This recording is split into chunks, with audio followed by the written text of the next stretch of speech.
Hello students, welcome to EPG Pathshala.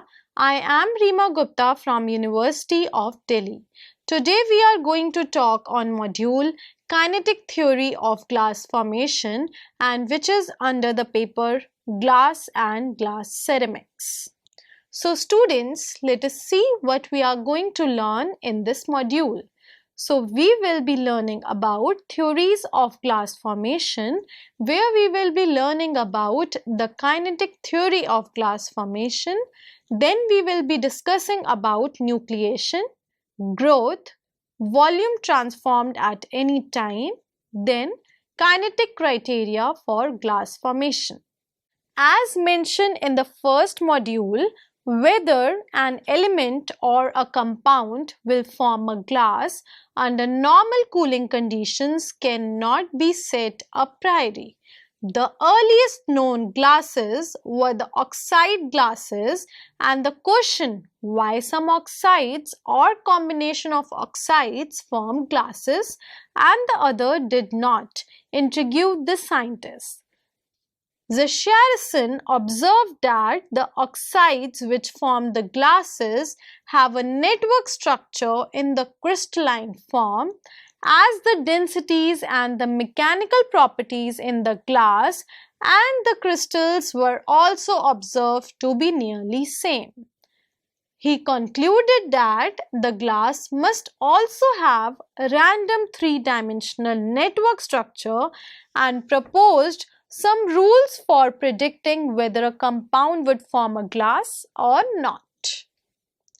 Later, some other criteria of glass formation based on the structure have also been proposed, and subsequently it became clear that any substance can form a glass provided it is cooled at a fast enough rate to avoid crystallization. The critical cooling rate dependent on the structure of the structural units in the material, example, atom in case of metals and polymer chains, segments in case of polymers. The structure of structural units determine their properties. Lower the mobility, lower the critical cooling rate and required for glass formation. Moreover, easier will be the glass formation. These ideas form the basis of the kinetic theory of glass formation, and we will be discussing in this module regarding the kinetic theory of glass formation. Theories of glass formation. So in this we will be discussing about kinetic theory of glass formation. The crystallization of a melt consists of two processes. The first is the nucleation of crystalline phase from the melt, and second is the growth of these nuclei. As the free energy of the crystal is lower than that of the melt, below the melting point, the crystallization is thermodynamically favorable. However, there are two barriers to this transformation. The first barrier arises from the increase in the surface energy that accompanies the criteria for a new solid-liquid interface as a nucleus forms. This results in a thermodynamic barrier to nucleation. The second barrier is the kinetic barrier that comes from the difficulty in diffusion of material through the liquid to the nucleus during its formation and growth. This becomes more and more important as the viscosity of the melt increases during cooling. If these barriers can be overcome, the crystallization would result. Otherwise, a glass would form. If a relation can be derived for the rate of crystallization or crystal formation in terms of various parameters, then one can predict what factors would lead to a low rate and so lead to glass formation. So for this, we need to derive a relation for the rate of nucleation and also for the rate of crystal growth, which we will be discussing in the later slides. Theories of glass formation. So let us discuss the first theory, that is the kinetic theory. In kinetic theory, the crystallization of a melt consists of two processes. First, nucleation of crystalline phase from the melt, and the second is growth of these nuclei.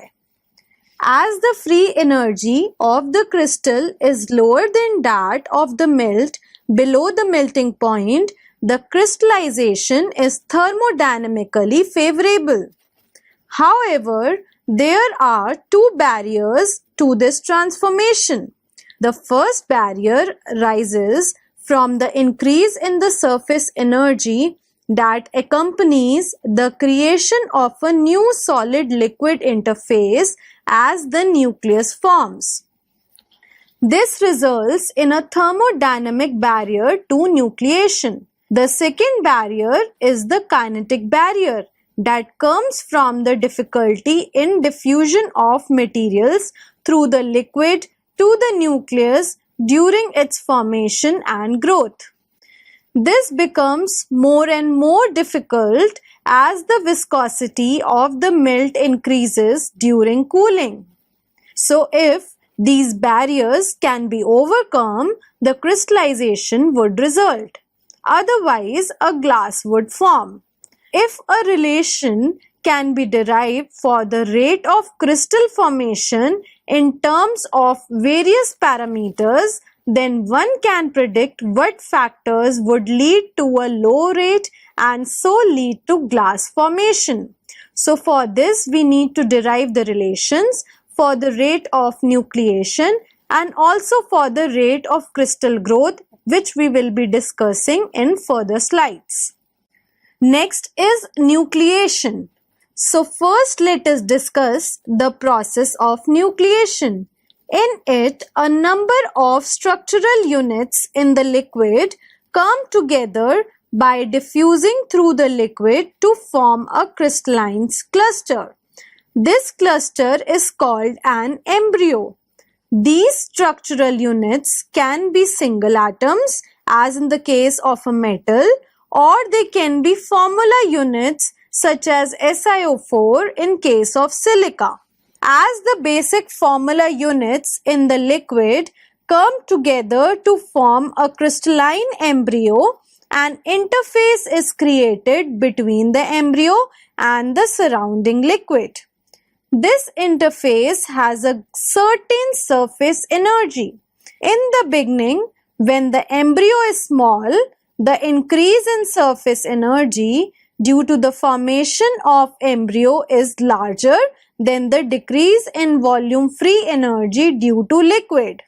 This results in crystal transformation because the surface to volume ratio of an embryo is large due to its very small size.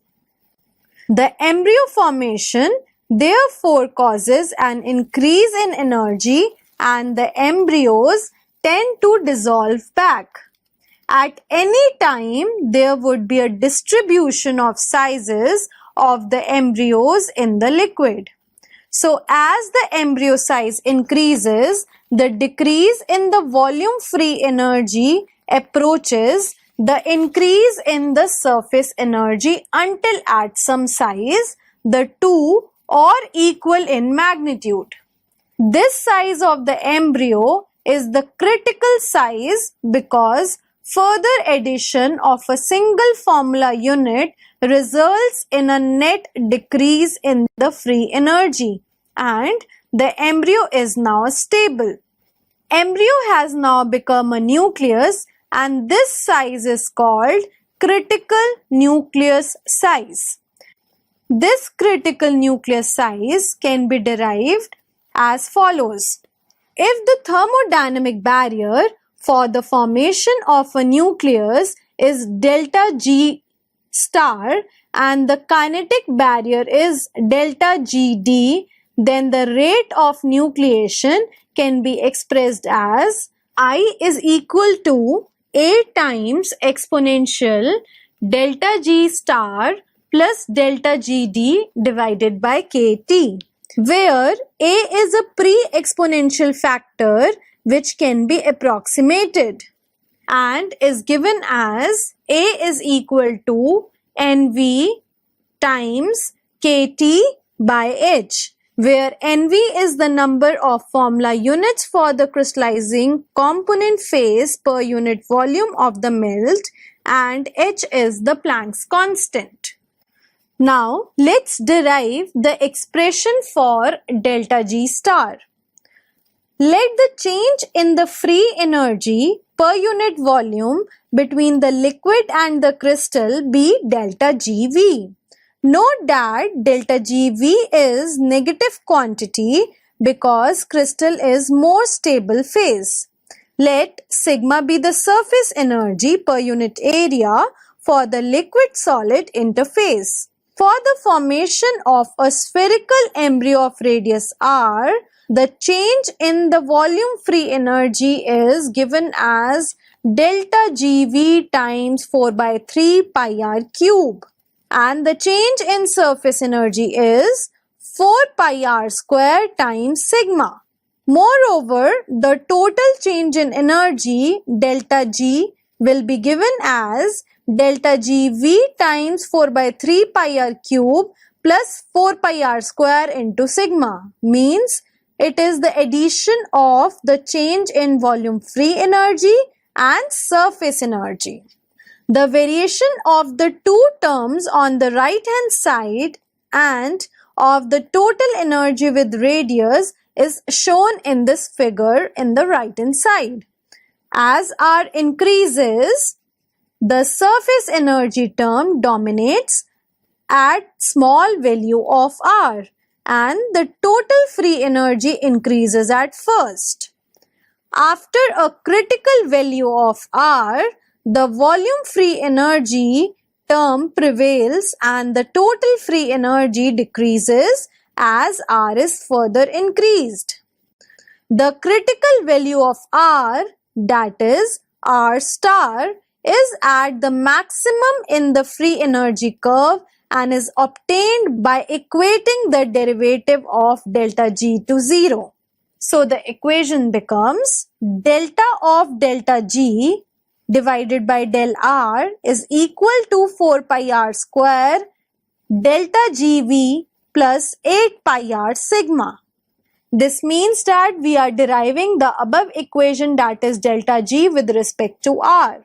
So at the value of R is equal to R star, means at the maximum value the first derivative is 0, that is del of delta G divided by delta R is 0, or R is equal to R star, which is equal to minus 2 sigma divided by delta GV. So the embryos smaller than R star are unstable, which is guided by this equation. The free energy barrier associated with the formation of a critical size nucleus is obtained by putting R is equal to R star. So you can see the same behavior which we have derived in the figure, which shows the changes in the volume free energy, surface energy and the total free energy terms during the nucleus formation. So from the derivation, we got the formula for the delta G star, which comes out to be delta G star is equal to 16 pi sigma cube divided by 3 delta GV square. So the kinetic barrier to diffusion, that is delta GD, can also be estimated in the following manner, and it is as follows. The diffusion coefficient D in the liquid can be written in terms of this barrier, and it is D is directly proportional to exponential of minus delta GD by KT. Here the pre-exponential is given by kt delta square by h, where h is the atomic jump distance. So putting this value, we get d is equal to kt delta square by h times exponential of minus delta gd by kt. Again, I recall, delta is atomic jump distance. Also, in a liquid, the diffusion coefficient can also be expressed using the Stokes-Einstein relation, which is d is equal to kt divided by 3 pi eta into del. So here comes the two equations for d. Combining equation 1 and 2, we get the relation as exponential minus delta gd by kt is equal to h by 3 pi eta delta. Let us discuss the rate of homogeneous nucleation. We have obtained the following expression earlier for the nucleation rate, which is as I is equal to a exponential minus delta g star plus delta gd by kt, with a is equal to nv kt by h, so that the expression becomes I is equal to nv kt by h exponential minus delta g star plus delta gd by kt. Now, in the previous slide, we saw that delta g star is equal to 16 pi sigma cube upon 3 delta gv square, and exponential minus delta gd by kt is equal to h by 3 pi eta delta. On combining, we get I is equal to nv times kt by 3 pi eta delta cube into exponential of minus 16 pi sigma cube divided by 3 delta gv square kt. So here the exponential term is thermodynamic part, whereas the initial term, that is nv kt by 3 pi eta delta cube, is the kinetic term. So the thermodynamic effect is provided by the exponential term, whereas the kinetic effect is provided by the pre-exponential term through the viscosity eta. The nucleation from within the melt. We have considered this case. So this case is called homogeneous nucleation. The nucleation can also grow on surfaces which are in contact with the molten liquid. The walls of the container obviously provide one such surface. So in addition, there may be foreign particles of a higher melting point material within the melt. So the surface of these particles can also act as nucleation sites. So these are called heterogeneous nucleation. The heterogeneous nucleation is in fact easier than the homogeneous nucleation if the surface is wetted by the liquid, because then the effective surface energy is lower. Now you can see the figure showing the formation of nucleus in the form of cap on a surface in the case of heterogeneous nucleation. So, the contact angle is theta, which can be seen in this figure, and in this case, the free energy barrier for the formation of critical sized nucleus cap is given as delta G star hetero is equal to delta G star homo times f of theta, where f of theta means function of theta is equal to 2 minus 3 cos theta plus cos cube theta divided by 4. So if there is good wetting between the crystalline phase and the surface, then theta is very, very low and f of theta will be less than 1. Thus, the barrier for heterogeneous nucleation is lower than that for the homogeneous nucleation. So, the expression for the nucleation rate in this case is obtained by using this value of delta G star hetero. Now let us consider the case of effects of supercooling. Just below the melting point, we have discussed that delta GV is very small. Since R star is equal to 2 sigma divided by delta GV, this means that R star is very large when delta GV is very small. So in this case, the rate of nucleation is negligible, as it is also clear from the expression for I, which we have discussed earlier, which is I is equal to NV times KT divided by 3 pi eta delta cube exponential times minus 16 pi sigma cube divided by 3 delta GV square KT. The next case is larger the supercooling, lower is the melting point, and larger is the delta GV, smaller is R star, which makes the nucleation rate very large. So the third case is at very large supercooling, the viscosity eta increases rapidly, resulting in the drop of nucleation rate. So these all cases are discussed in the next slide in the figure. So you can see the figure on the left hand side, which shows the changes in the nucleation rate and the growth rate on cooling before the melting point. So you can see that just below the melting point, the nucleation rate is negligible and it increases with supercooling and reaches a maximum value.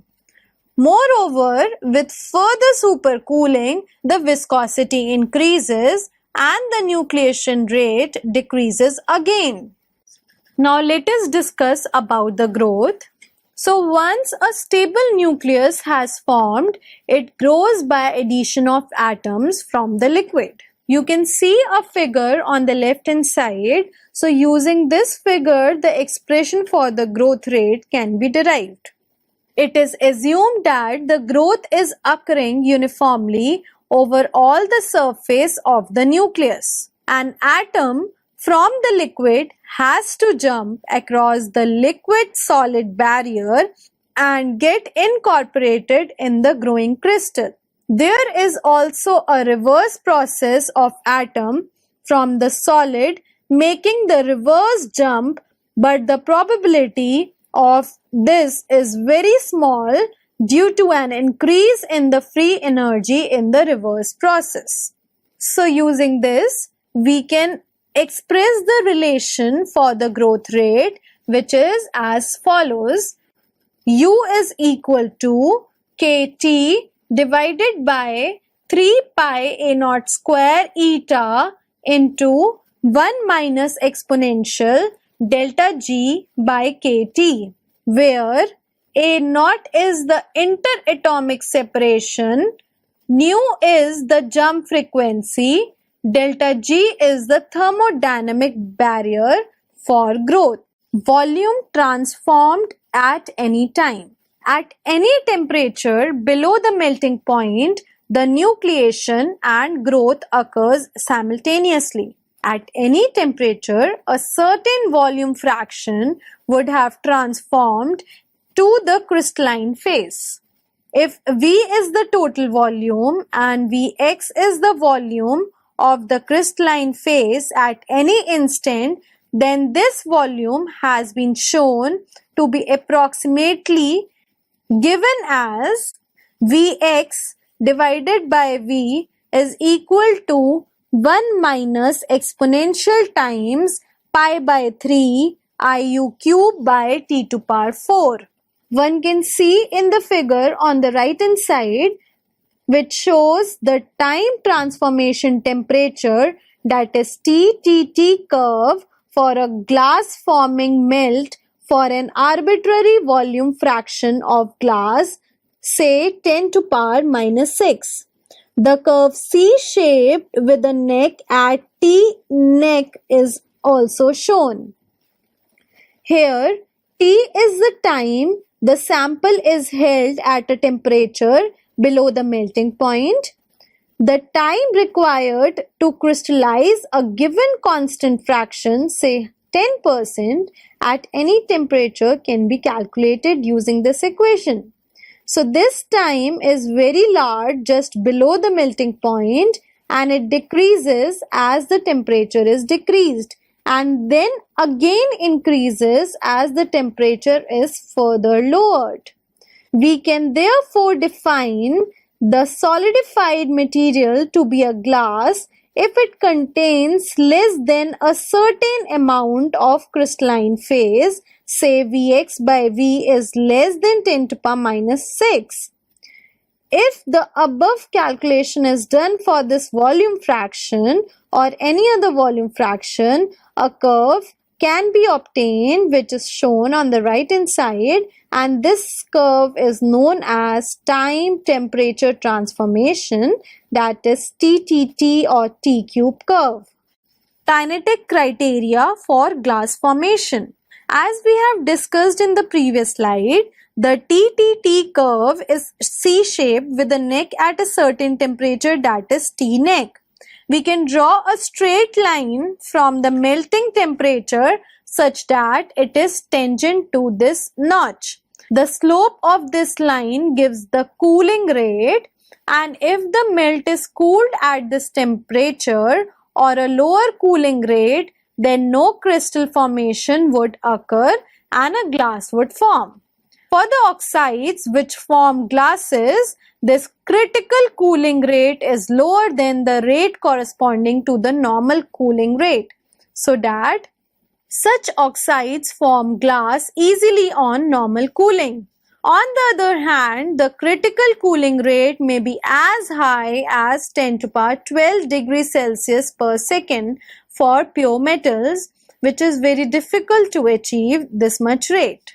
So let us discuss what factors would lead to a lower critical cooling rate and so to glass formation. So the first is minimization of heterogeneous nucleation by elimination of impurities such as refractory particles and minimization of the contact with the container walls. Superheating of the melt would ensure complete melting of the last solid constituent, which might act as heterogeneous nucleus. Use of fluxes such as lead oxide (PbO), which forms slower melting compound with many oxides and thus eliminates them as potential heterogeneous nucleation sites, would also favor glass formation. The second is the viscosity should be high at the melting point or should increase rapidly on cooling before the melting point. A high viscosity presents a high kinetic barrier to crystallization. Third is, if the melt contains many different elements which have to arrange or rearrange themselves to form a crystalline structure, the crystal growth would be difficult and so the critical cooling rate would be low. This is the reason that the glass forming compositions are generally very complex. So students, let us now summarize what we have learned in this module. The crystallization of a melt occurs by nucleation and growth. The nucleation can be homogeneous nucleation or heterogeneous nucleation. In homogeneous nucleation, the nuclei are formed throughout the liquid. The driving force for nucleation is the decrease in volume free energy accompanying the liquid to solid transformation.